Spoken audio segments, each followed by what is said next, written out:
Good morning, नमस्कार मंडळी, स्वागत आहे तुमच्या माझ्या नवीन व्लॉगमध्ये. आणि आता आपण आलो आहोत अक्कलकोटला. काल रात्रीच आम्ही आलेलो ॲक्च्युली, पण काही टेक्निकल इश्यूमुळे मी व्लॉग नाही कंटिन्यू करू शकलेलो. थोडा कॅमेरा फ्लिकर होत होता आणि स्टोरेजचा इश्यू होता, त्यामुळे आता आपण व्लॉग स्टार्ट करूया. या गाडीने आपण आलो आहे प्रसाद दादासोबत. मी तुम्हाला दाखवतो. हा बघा, प्रसाद दादा आपल्याला घेऊन आला आहे इथपर्यंत ठाण्याहून. त्यासोबत एक आहेत काकी आपल्यासोबत, को पॅसेंजर्स. हॅलो, हाय. हे बघा, इथे आपण रात्री थांबलेलो. श्री स्वामी समर्थ. नमस्कार मंडळी, पुन्हा एकदा स्वागत आहे तुमचं माझ्या व्लॉग नंबर 11मध्ये. तर आपण आलो आहे अक्कलकोटला श्री स्वामी समर्थांच्या दर्शनासाठी. तर प्रसाददादासोबत आपण आलो आहे आणि त्यासोबत आपण देवाची आळंदी केलं. मागच्या ब्लॉगमध्ये तुम्ही बघितलं असेल. त्यानंतर थेऊरचं चिंतामणीचं दर्शन घेतलं आणि आता आपण आलो आहे अक्कलकोटला. ॲक्च्युली काल रात्रीच आम्ही आलो 4 जण. त्यानंतर इथे एक भक्त निवास होतं, त्या ठिकाणी रेस्ट केलं आणि आज सकाळी आता 7:30ला आपण निघालो आहे स्वामींच्या वटवृक्षाच्या दर्शनासाठी. सर्वप्रथम आपण करणार आहोत स्वामींच्या वटवृक्ष मंदिराचं दर्शन, त्यानंतर समाधी मंदिर मठ, श्री चोळप्पा महाराजांचा मठ, त्यांचं घर, त्यांचा वाडा, आणि त्यानंतर गुरुमंदिर श्री बाळप्पा महाराजांचा मठ. असं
तर मंडळी, आता आपलं दर्शन झालं आहे. जास्त गर्दी नसल्यामुळे आपलं दर्शन 10 ते 15 मिनटातच झालं आहे.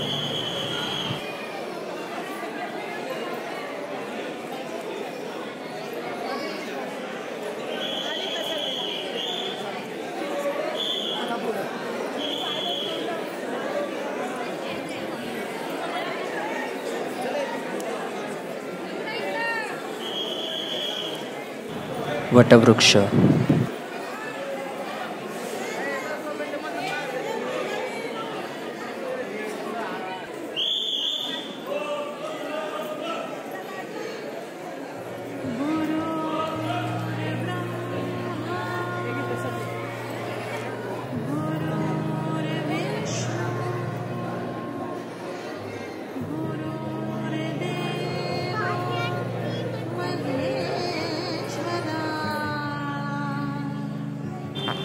मित्रांनो, ही जी स्वामींची प्रतिमा आपण बघत आहात ती 40,000 पंचमुखी रुद्राक्षापासून बनवण्यात आलेली आहे.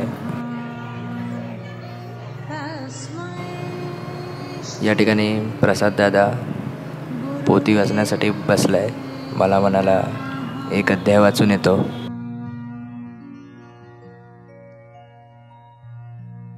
चला तर मंडळी, तोपर्यंत आपण फिरूया मंदिर परिसर.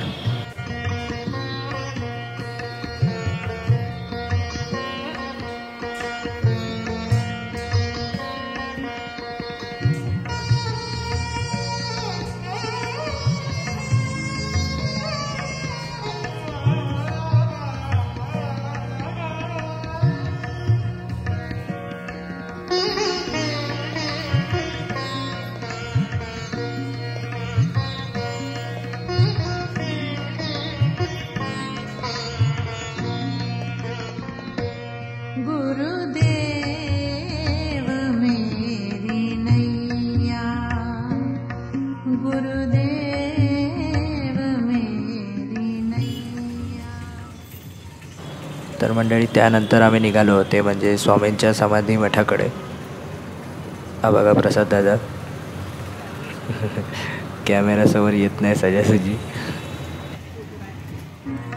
उस पार लगा देना, उस पार लगा देना, अब तक तो निभाया है, अब तक तो निभाया है, आगे भी निभा देना, आगे भी निभा देना, गुरुदेव मेरी नैया.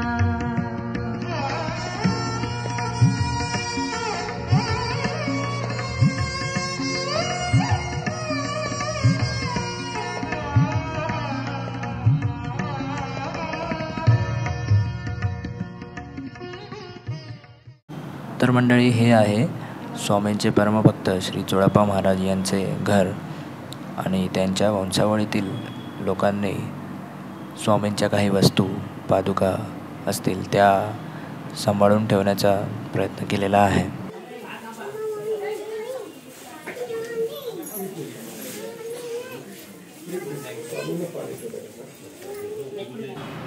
आणि हा आहे श्री चोळप्पा महाराज यांचा वाडा. या ठिकाणी चोळप्पा महाराजांच्या काही नजीकच्या वस्तू बघायला मिळतात. रहना तुम देखते न रहना, झट आके बचा लेना, झट आके बचा लेना, अब तक तो निभाया है, अब तक तो निभाया है, आगे भी निभा देना, गुरुदेव मेरी नैया. समाधी मंदिर मठ आणि श्री चोळप्पा महाराज यांचा वाड्याचं दर्शन करून आम्ही पोचलो ते श्री गुरु मंदिर श्री बाळप्पा महाराज मठ येथे.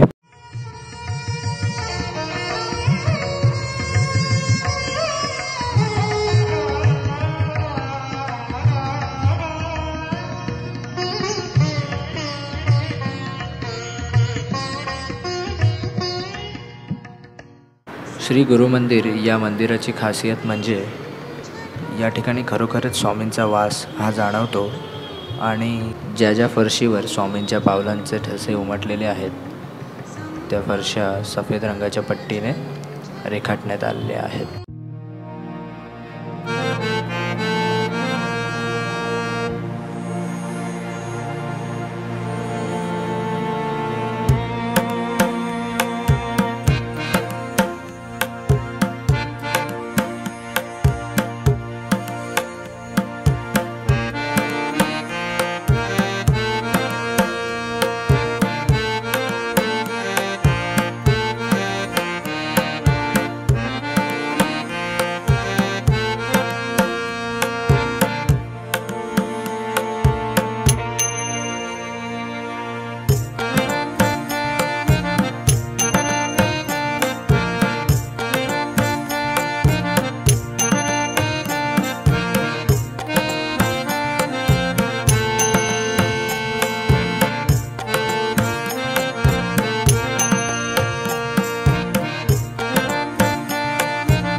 आणि त्यानंतर आम्ही आलो ते अन्नछत्रच्या इथे आणि सुंदर अशा महाप्रसादाचा लाभ घेतला.